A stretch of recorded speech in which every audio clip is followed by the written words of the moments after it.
The Occult Unveiled does not specifically endorse any medical claims made on the show, and listeners should consult a medical professional before making any informed decisions about their health.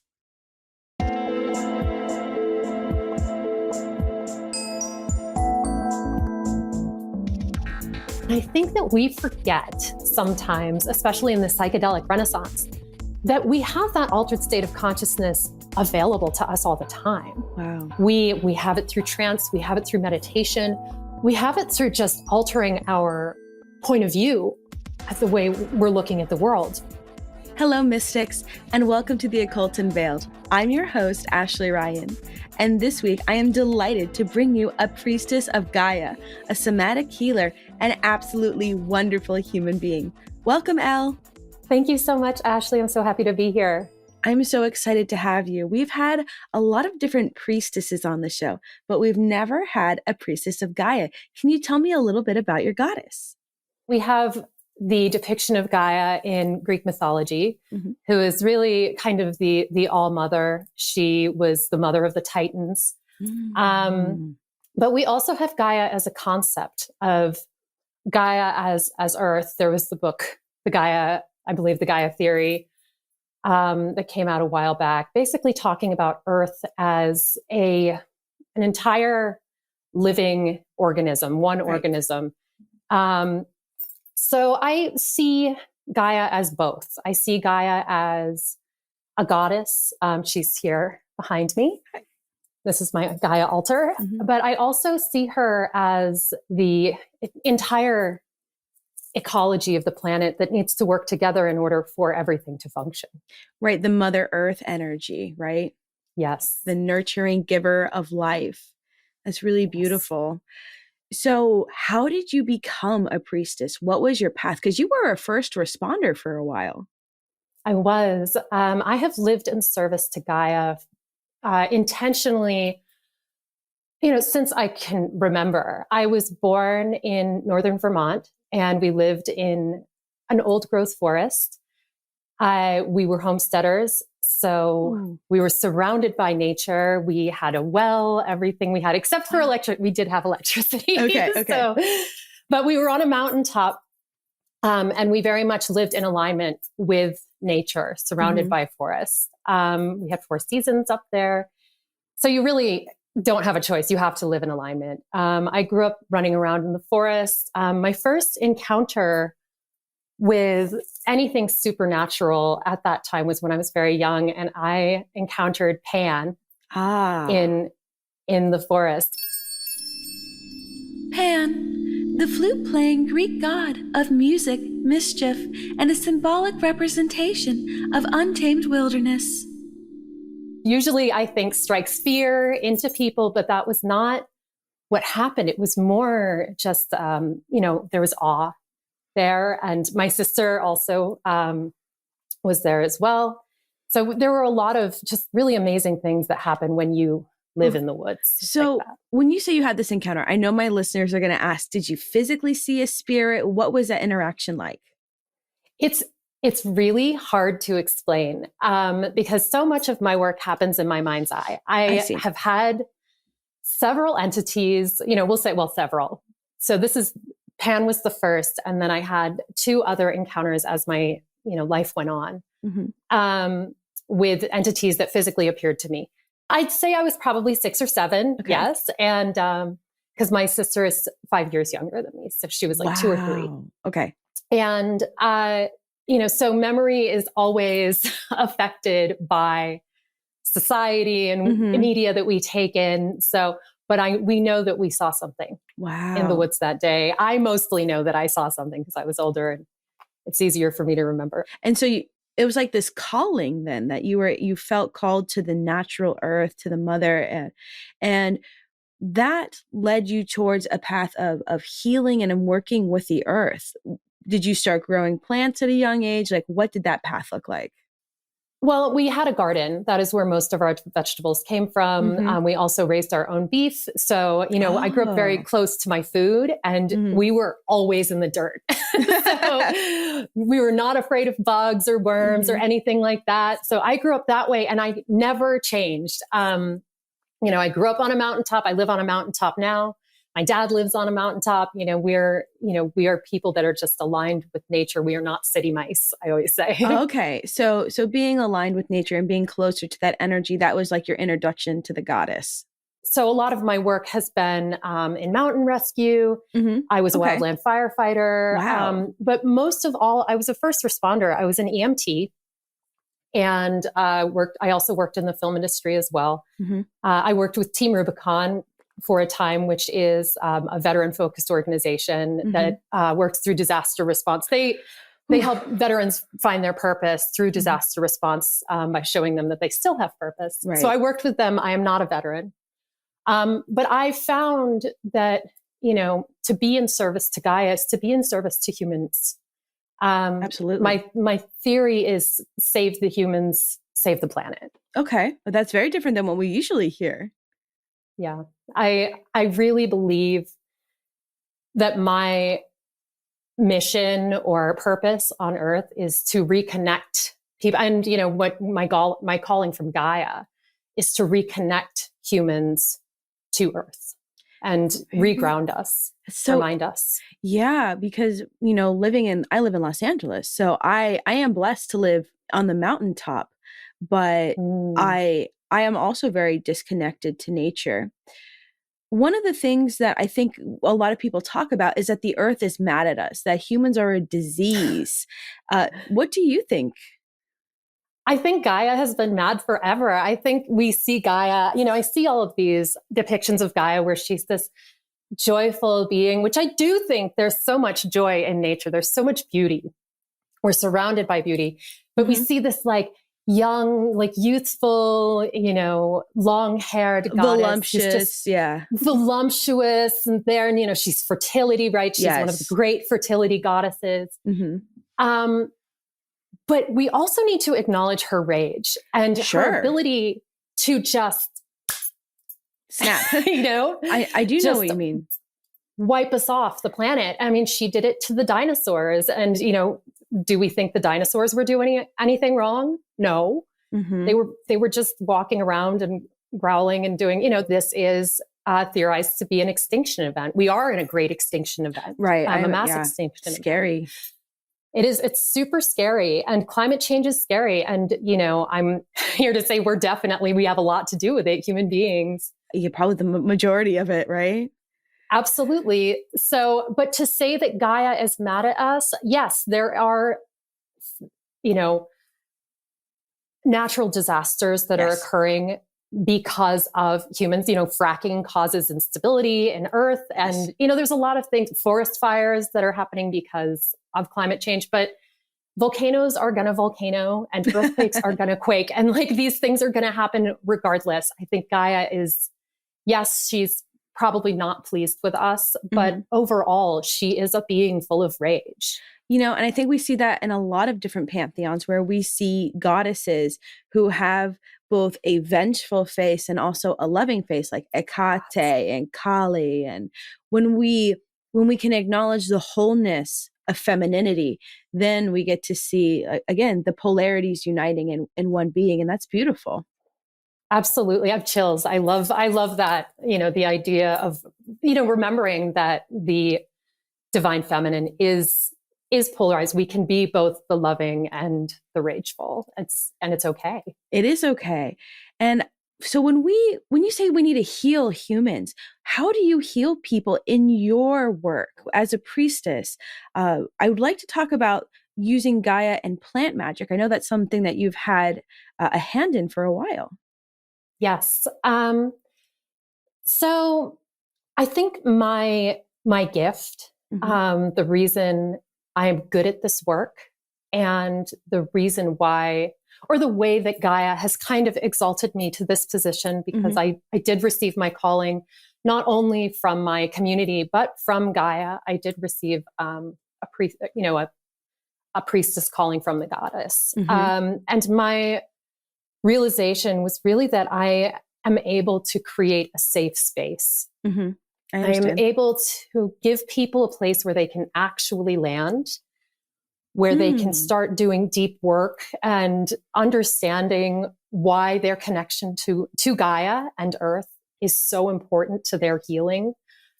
I found that, because my healing modality is most mycelial wisdom. This is what I'm creating, through What is time. that? I'm still a student. Mycelial wisdom is my modality that I have. It's, bits and pieces of things that I've taken, as a first responder, just my ability to acknowledge a person's need for safety. It's somatic experiencing, which I'm a student of somatic experiencing, which we can get into a little bit later. Yeah.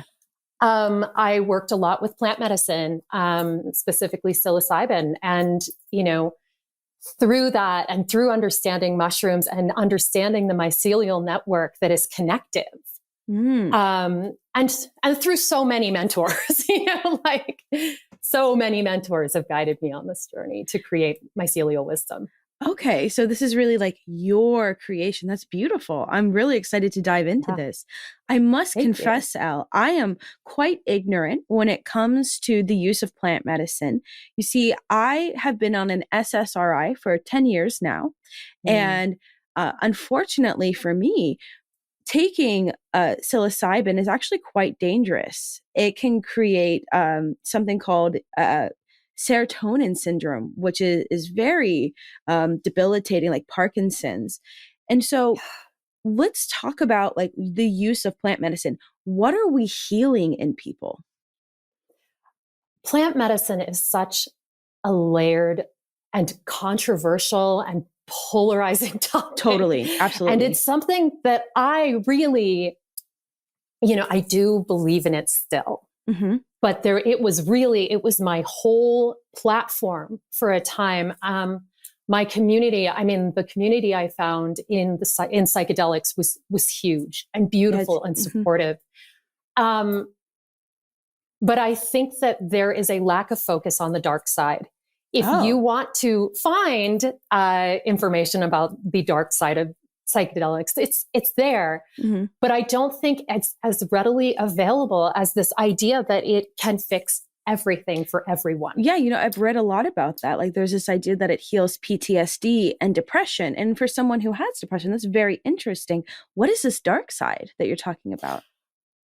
The dark side comes with things like serotonin syndrome, right? Like what you're talking about. We're looking at a population of people that, finally, and I think that COVID, so many terrible things came from COVID, but one really bright thing that came from quarantine was this ability to accept and kind of destigmatize mental health.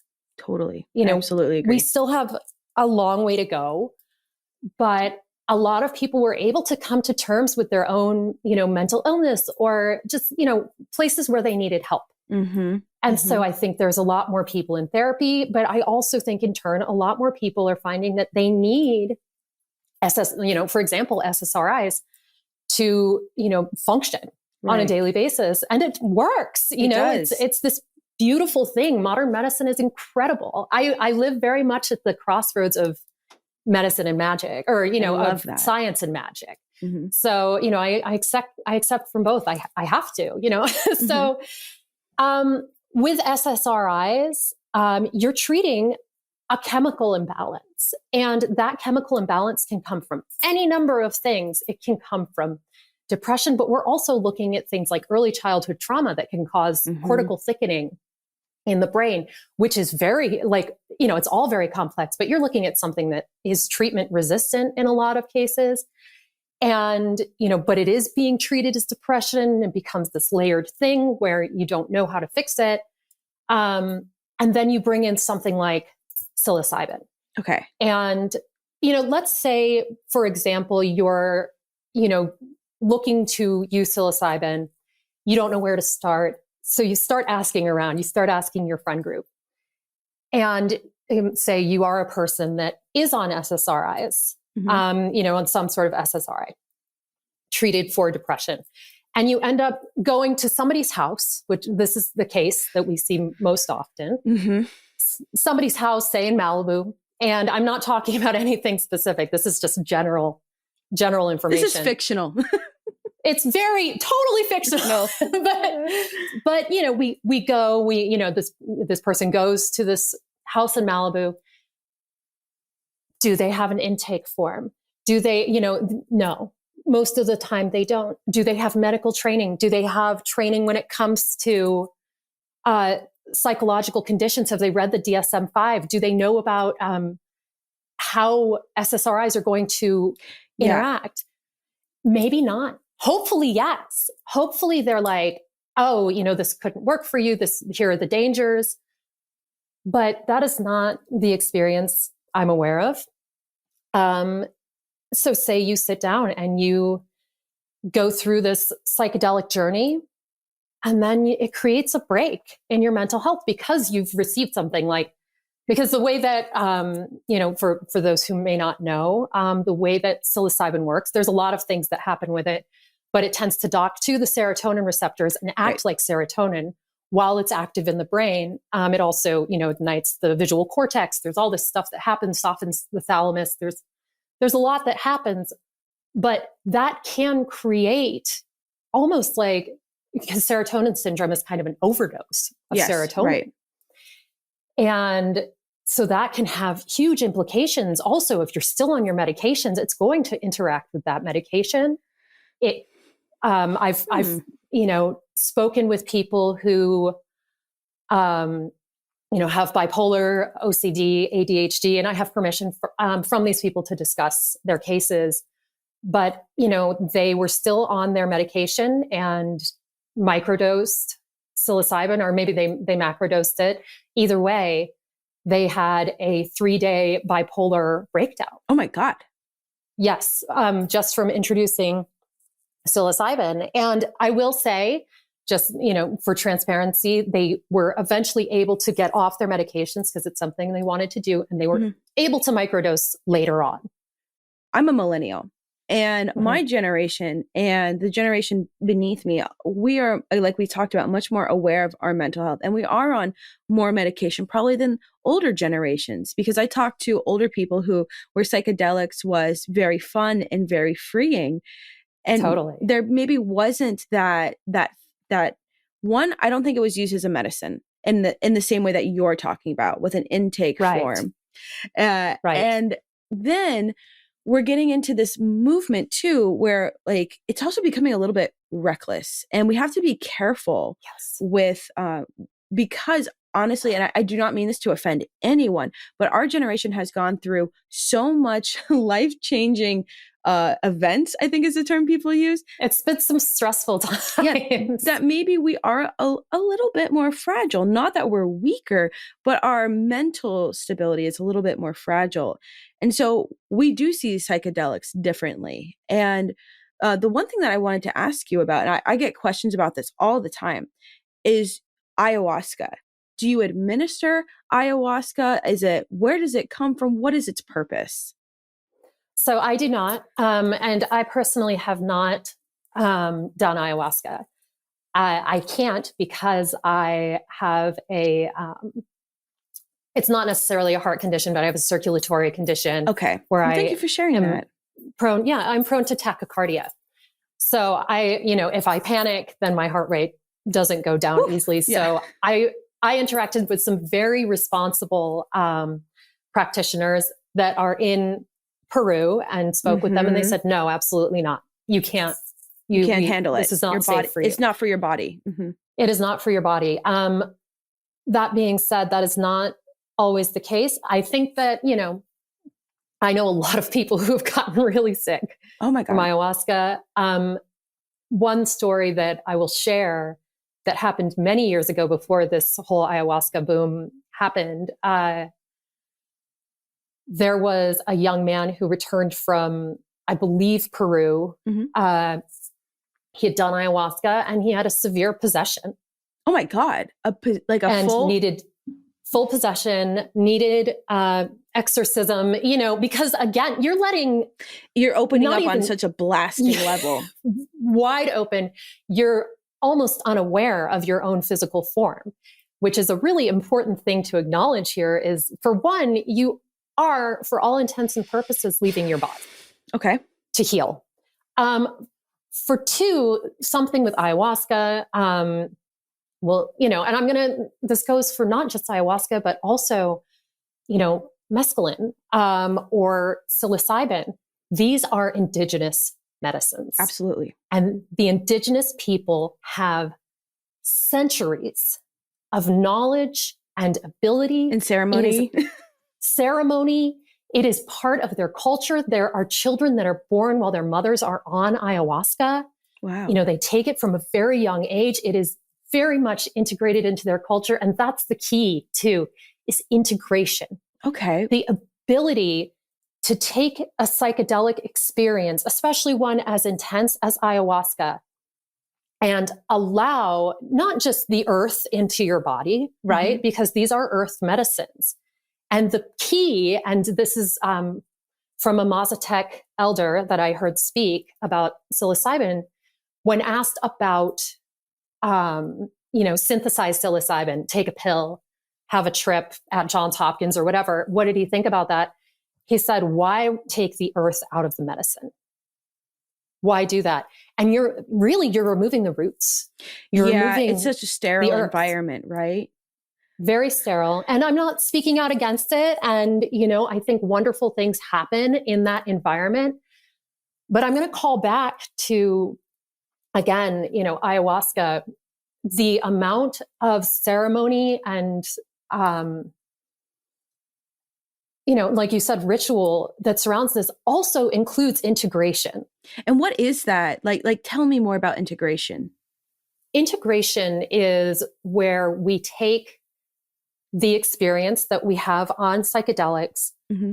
and we usually slowly and carefully integrate them into our everyday life. Okay. So say you have a psychedelic experience and you see yourself exalted. You are a Jesus figure. You're walking among your peers. You're golden. That doesn't necessarily mean you're Jesus. And right. as we know from Jim Morrison. Jim Morrison. Oh, this is a Michael question. It certainly is. Jim Morrison, lead singer of The Doors. And there's lots of information here, Pythion. From break on through to the end. No. Michael, stop. Sorry. Ashley, you're being a little harsh. There's a lot to learn on this front. Pythion, it's not the music Unveiled. There's this idea, right, that some people can get a God complex from psychedelics because it does, show you the youest you, really. Right, the highest you. Right, sure. The highest you. And without integration, you can continue on that path and actually have a really messed up life moving forward, right? You're not necessarily taking the lesson and integrating into life. You're just you're taking it literally. You're like, this is me now. I am like a golden snake god and everybody worship me. And that doesn't work out. No. It doesn't work out. So integration says, let's look at the archetype of that. There's this amazing, I believe he's a psychologist, but his name is Simon Ugler. And he works in psychedelic integration. He works in the science of psychedelic integration. He is very Jungian in his analysis. He's amazing. Carl Jung and Jungian Practice, a Swiss psychoanalyst whose theories focused on the collective unconscious. Jungian practice refers to therapeutic approaches derived from his theories that emphasize exploring the unconscious mind through dreams and symbolism. And, he talks about archetype work and how important it is in psychedelic integration and taking that and moving it forward. Okay, you are this golden person. Maybe that means you are ready to embody your highest self. Maybe that means that, you are important in your community, and slowly taking that and understanding how what you saw is important in your everyday life. Right. Especially, I think one thing is that from the people that I've spoken to who have done plant medicine and plant work, is that there's your microcosm and then there's the macrocosm. And when you do a heavy hitter like ayahuasca, it can reach you up there. And if you don't know how to take that in, if you don't know how to, it can be very paralyzing from what I understand. We have to integrate them. We have to move forward with them because, regardless of, and I say this a lot in my work because and I'm sure you've received this as well. There's a lot of starseeds. Starseeds.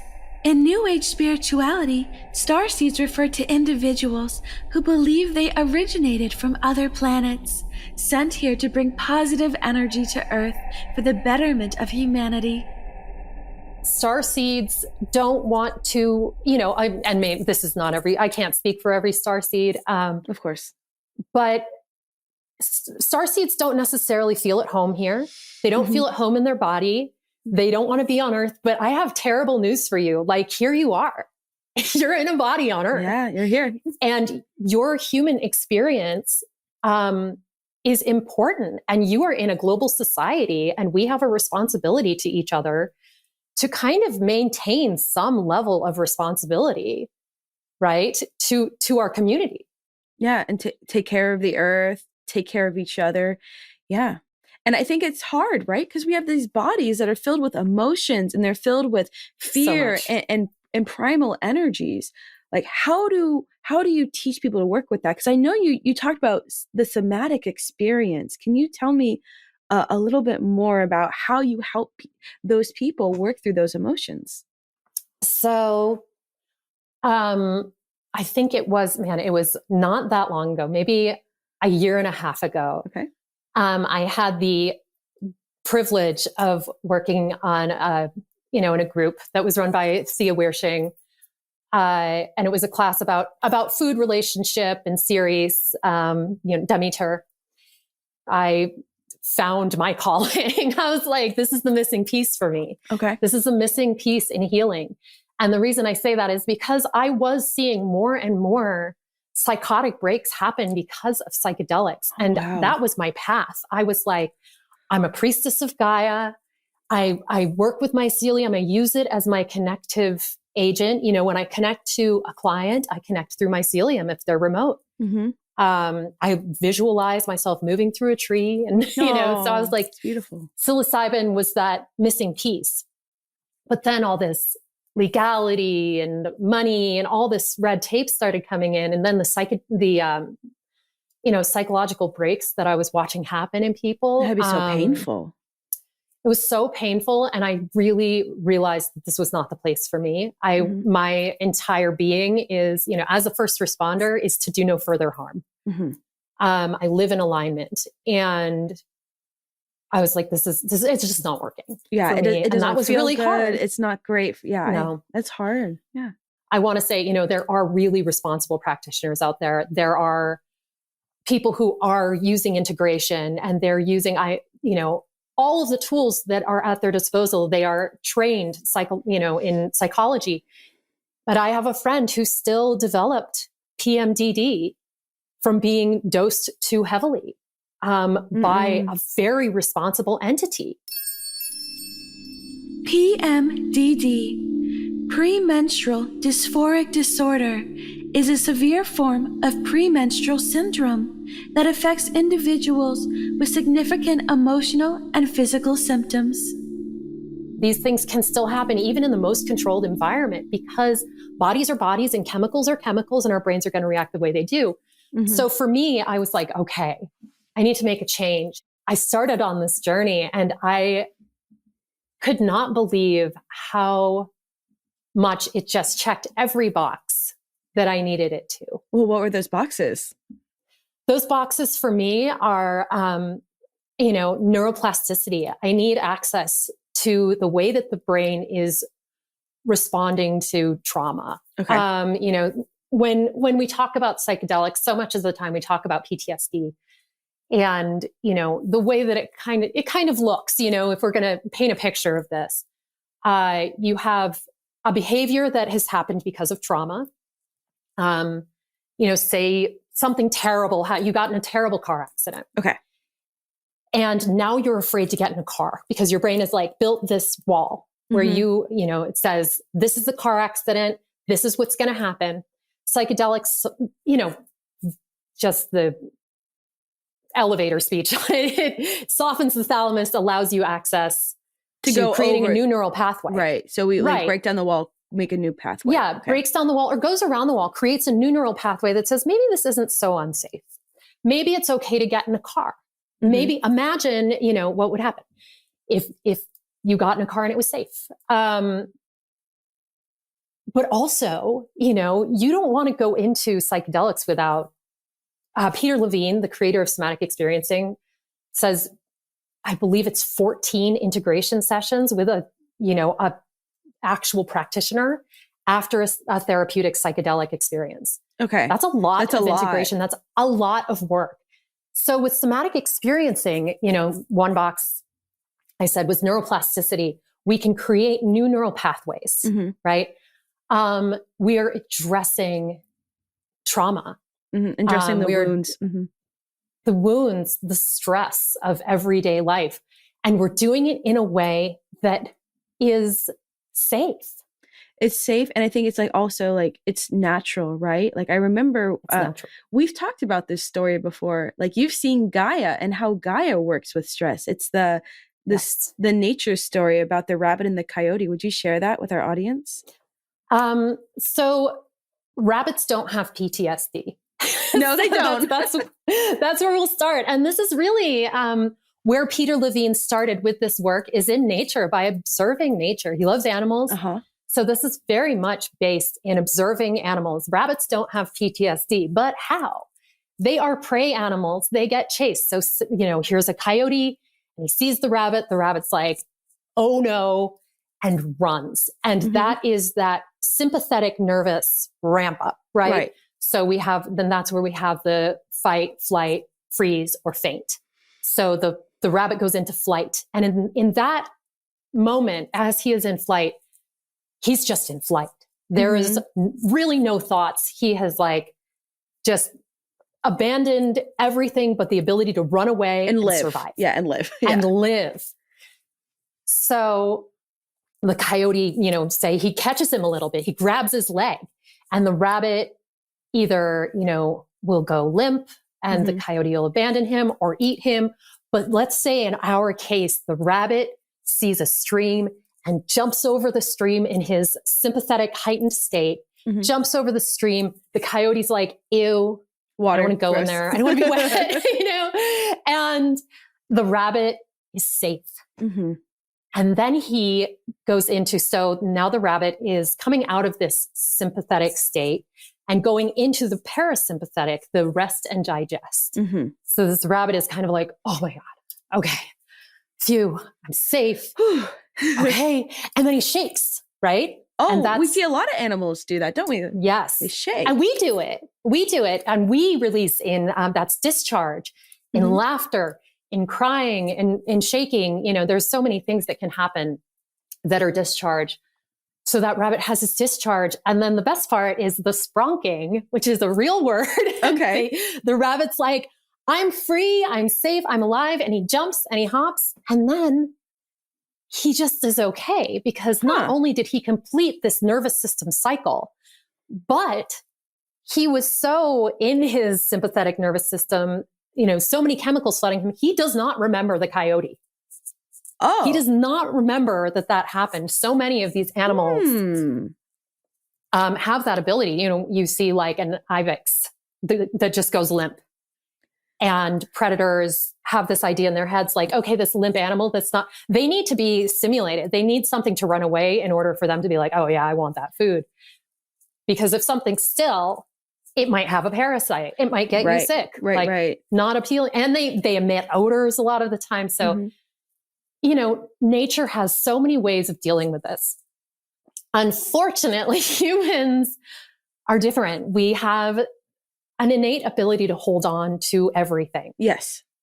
And the theory with somatic experiencing is that when we have a traumatic event and we have that sympathetic nervous system ramp up, it can get stuck. So you'll we have stay in the stuck fight or flight. Mm-hmm.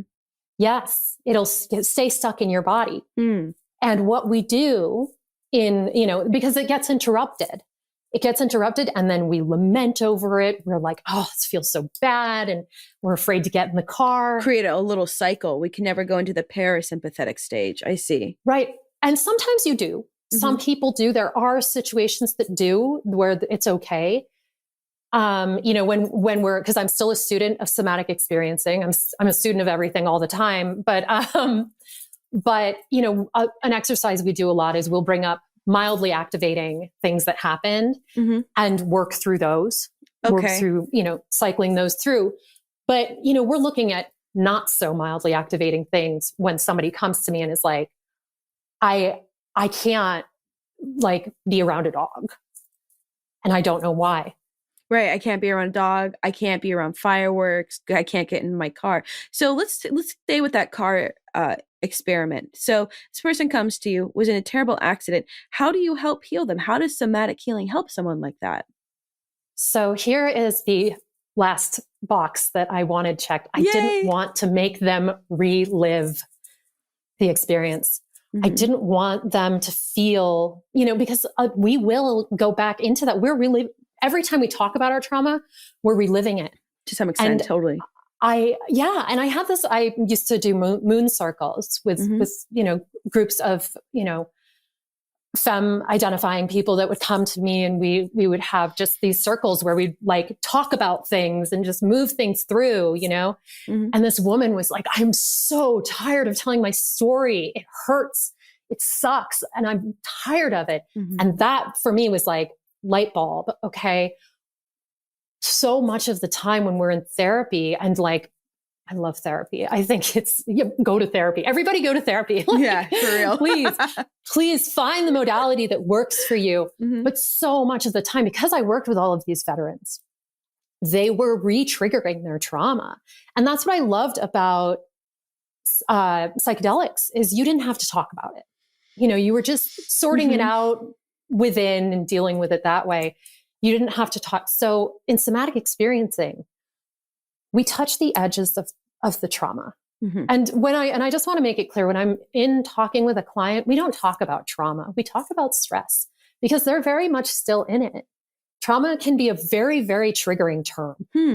To approach somebody and say, well, you have trauma, they might feel broken. Right. I understand. Or they might realize the breadth of there's a lot that can happen. So when somebody comes to me and says, I have this situation, I'm afraid to get into a car, I will have them talk about it. Just why are you afraid? And they'll begin to launch into it. And I'm going to be watching their whole body. Okay. I'm going to watch their mannerisms. We land, we make sure that we are safe and grounded, not necessarily grounded, but we're sensing the ground, we're sensing gravity, we're allowing ourselves to be held. We're arriving here, and then we're going, if we can, because not everybody is capable of going into the body. And that's something that's really important. Somatic experiencing work can take a long time. It's okay for it to take a long time. Because you're stuck in the head. Right. Totally. And yes, and we're not trying to be in the head. We're trying to be in the body. And it's that movement from the head to the body and saying it's safe. Saying if you've been in a horrible car accident, your body is damaged. That's not a safe place. No. It might take you time to move into this. My body's not my friend. My body's in pain. It could take time to actually accept that I can go in here and it's going to be okay. Okay. So say, they are able to go in to the body. In that case, all right, they start talking about it. And I was so scared, right? They say, I was so scared. That's where I'm going to interrupt. And I'll say, where do you feel that in your body? Where do you feel that fear? If it feels safe, and, there's a lot of invitational language because I'm not the healer. Oh, they are. This is self-healing. That is so interesting. That's very different.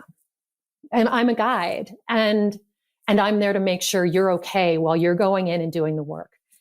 So they're in there. They say, okay, I feel it in my chest. Okay. Okay. You feel it in your chest. You're sitting here with this feeling in your chest. What does that look like? If it feels safe, can we sit with that? And a lot of the time in somatic experiencing, there's pendulation. Okay, now they're getting overwhelmed. They're starting to cry. They're starting to freak out. Where's a place in your body that feels okay? Where's a place in your body that feels safe? Okay, your knee. Let's be in your knee. Like, this is nice over here. Oh, cool. And then we'll move back to this. And this is not every session. There are so many tools. There's boundary work. But it's really a reclamation of the self. I see that. It's very powerful. It's so powerful. And, in theory, and there's no right or wrong. Everybody who pursues somatic experiencing is doing great just by walking in the door. You know what I mean? Like, anytime if you don't, you like make the effort to heal yourself, it's a very positive step. Totally. But, in the case where you are able to move that through and you start to go into that parasympathetic discharge where you take that deep breath, you are able to move it through, you laugh, you start to laugh. There's that release. Mm-hmm. And now maybe you can get into a car without that fear because we've moved it through. Very cool. Yeah. Wow, that's very, it's very different than traditional therapy, but I could see where we're talking about like getting out of the mind and focusing on where we store the pain and the stress in the body is so important. Yes, it's based off of, and just to like a little bit of science that's behind this, because there is research, there is science behind this. This all happens in the insula, and the insula is in the cerebral cortex, and it is a tiny little part of the brain that responds to our interoception, our ability to move into the body and sense our body's response to stimuli, the environment, to a memory, to implicit memory, to explicit memory. And as we sense our bodies more and more, not only are we empowered with our boundaries, with our ability to make decisions. I mean, that is embodiment. That's a big buzzword right now, is embodiment. But are we really talking about what embodiment is? I mean, what embodiment is our ability to allow, our minds to move away from this like heady, thinky place where we usually are, into the body and listen to what the body has to say. Okay, my body's telling me they're too close. That's the insula. And the more we use that interoception, the more we grow the insula. And it's been found, the more we grow the insula with our own interoception, listening to our bodies, the more we're able to use empathy towards others. Yeah, that's really important. Yeah, it's very intuitive. Yeah. I recently was reading an academic journal that talked about how we take things like Advil and Tylenol, and it actually decreases our chances of having compassion and empathy for others. And so relearning that is so important for our generation. Truly, it's that numbing. Yeah, it's very numbing. And that's exactly what the research shows. So Elle, I could talk to you all day about this, but I've got one more question for you before we wrap. Yes. For people like me who it's not safe to take psychedelics, what would you say to us? Can I ever experience that heightened level of consciousness that other people are getting through plant medicine? All this to say, you don't need psychedelics to achieve healing or an altered state of consciousness. I mean, excuse me, my cat is meowing in the background. No, she has a lot to say about this subject. She knows there are 4 kitties in this house and we're being very quiet right now. It's amazing. This is my favorite subject. I'm a huge lover of, Alan Watts and Terence McKenna and all of these great minds of like Taoism and psychedelics and like these philosophers of our time. Yes. And so there's this idea of, Terence McKenna was considered the altered statesman, which I think is hilarious. That is funny. Right. So, so you have this altered state of consciousness that could come from psychedelics. You're purposefully going in and altering your state of consciousness. But let's look back. Like, let's go way back to like Eleusis. Okay. And, we as, I think we've talked about Eleusis before. Yes, It's one of my favorite subjects. But the initiates of Eleusis didn't only drink the kykeon, which we presume, the immortality key, we presume it to have contained ergot or some mind-altering substance. But aside from that, the initiates would walk for a long time. They would deprive sleep. They would dance. They would dance ecstatically. And so they would already be in this altered state of consciousness. And I think that we forget sometimes, especially in the psychedelic renaissance, that we have that altered state of consciousness available to us all the time. Wow. We have it through trance. We have it through meditation. We have it through just altering our point of view at the way we're looking at the world. So when I look at somatic experiencing, the way that I integrate somatic experiencing into mycelial wisdom is through altering that state of consciousness. And what I've created in order to do that, in order to move people into this safe space, which I call the green gold heart of Gaia, that's our safe space, because we want to be surrounded, insulated with love, absolutely, and compassion, safety. So I was, a lot of people that I was taught by or around were kind of astral projecting their clients in order to achieve an altered state of consciousness. And I was like, I think we need more earth. We need to go more internal, into the internal, into the shadow. And so I realized through Gaia, through, her messaging, that we need to move downward. We need to move into earth. So what I started doing was this meditation, this visualization where I would move my clients through a tree, into the tree, into the mycelial network, down past, ephemeral pools and I'm like swaying because I love this so much. That's very somatic for me. But down into the earth where we find the green gold heart of Gaia. And in the heart of Gaia, we find our perfect place that is just for us. This space that we imagine and we create through that a resource. So now we've created this perfect place in the green gold heart of Gaia. And everything about that is an altered state of consciousness. This realization that we're moving down instead of up, right? This okayness with the darkness of underground, of the underworld. And that is where I create, we alter the state of mind. I also do a lot of work with a modality called feeding your demons. Okay. And so I believe any deep visualization is truly an altered state of consciousness. And feeding your demons was created by Lama Tsultrim, who's a Buddhist Lama. Oh, I'm familiar. Yes. Oh, I love her. Yeah. Love her. Are you familiar with feeding your demons? I sure am. Yes.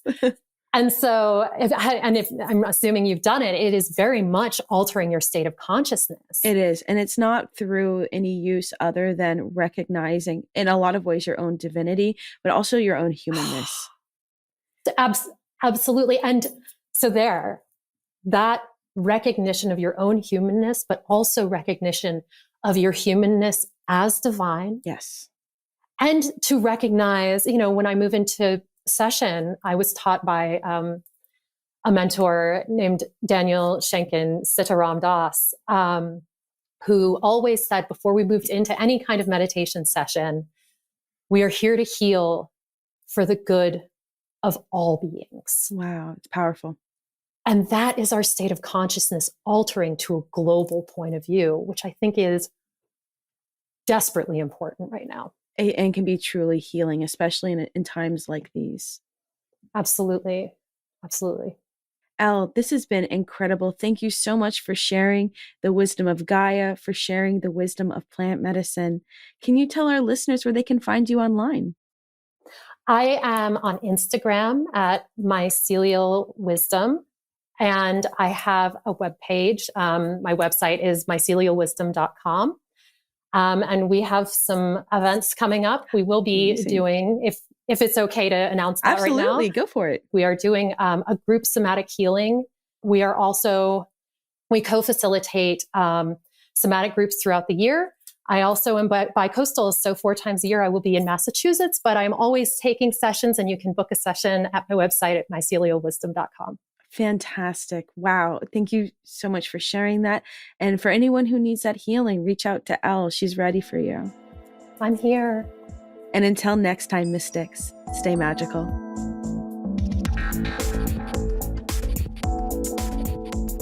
The Occult Unveiled is produced by F Street Productions and M is for Magic.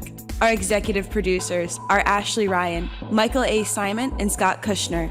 Our show is produced by Deborah Simon. Our audio producer is Bill Schultz. Our talent booker is Perry Turcott. Laura Kaufman is our coordinator. Thank you for listening, and for more information on any of the topics you heard today, plus really cool links and ways to learn about Ashley, Pythian, and all of our guests, go to theoccultunveiled.com website. The Occult Unveiled, copyright 2023.